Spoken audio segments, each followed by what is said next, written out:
That's what's hard about directing CLYBOURNE Park.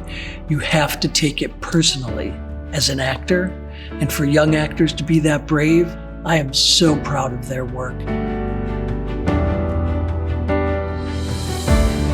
My name is Richard Hess, and I'm a professor of acting and directing, and I work in the acting department at CCM, and this is my 27th year working here.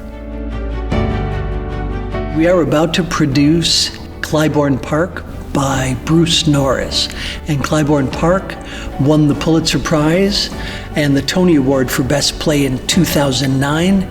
Here it is, 2020, and we are ready to share it with Cincinnati. What I love about this play is that Bruce Norris received his information from Lorraine Hansberry, who wrote A Raisin in the Sun, and it premiered in 1959. It was historic because it was the first play on Broadway by an African-American woman. It was the first play directed by an African-American director, Lloyd Richards, and the cast was primarily African-American. And it fought to be seen. It was not a guaranteed success. To get to CLYBOURNE Park, there is one white character in A Raisin in the Sun, and he walks in at the end of the play and tells the family, "We don't want you to move to our neighborhood," and he's a representative of the welcoming committee. 50 years later, Bruce Norris took the seed of that man walking into the house of the African-American family, and he has them walk in the door on Clybourne Street, where the family plans to move. And he tries to talk the white family out of selling the house to the African-American family. And CLYBOURNE Park explodes on the stage.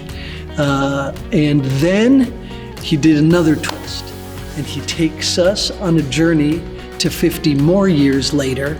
And in Act 2, we're in the same house. It's 2009, and the house has been owned and lived in by the African-American family for 50 years.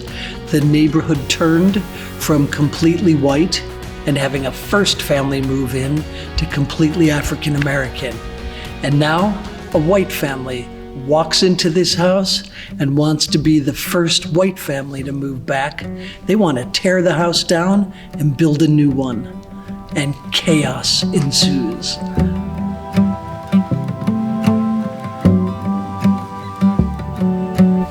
At CCM, our production of CLYBOURNE Park is a little tricky. We did maybe more than. What did we do? Build 2 complete rooms back to back. The audience sees 1959, and when the second act starts, the whole world is like a time warp and spins, and now 2009 is revealed. And instead of it being a secret, how did they do that? We are showing it to start the act. It is one of the most theatrical moments I've created in theater, and I'm really proud of it. I think personally the reason why they're just such different time periods is to show that in that span of 50 years, from 59 to 2009, so much has changed, and yet so little has. You know, obviously the set changes and the house is more dilapidated, but the issues, and even to use a line from the show, the euphemistic tap dance around the issues of race and all that stuff is just still going on. Whatever. We all know I did the double standard.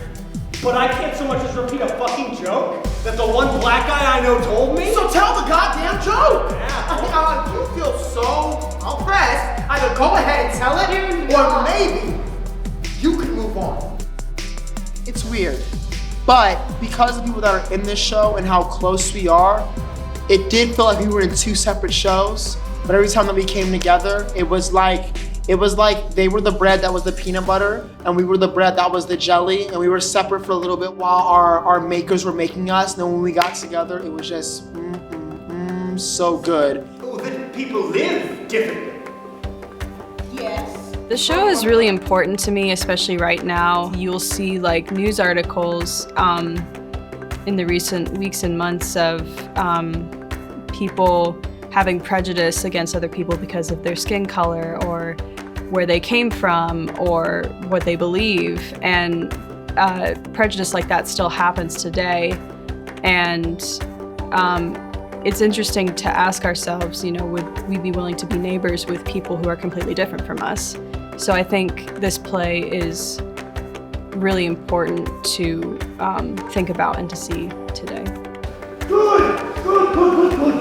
So, This play will make you laugh in one line, and then the next line it'll make you cry, because that's how life works, It's just that kind of constant cycle of things suck. Do we laugh at it or do we cry at it? And we cry about it and we laugh that we've cried, and now we're crying that we're laughing. And that kind of circular element of the show, that things are a cycle and they don't break, is I think what the playwright's pointing at is we need to break out of these cycles. I really want people to just think about what they saw and think about what the characters discussed and argued. And I just want this show to start a discussion about the themes of the show. And I hope people take home more than just a fun night, in the theater. I want them to think about what they saw and to maybe change their actions because of it. Putting on CLYBOURNE Park now deals directly with race, racism, and the challenges that happen when gentrification happens, or one community changes economically and another community is displaced. It's a smart play, and the topic of this play is happening in Cincinnati right now.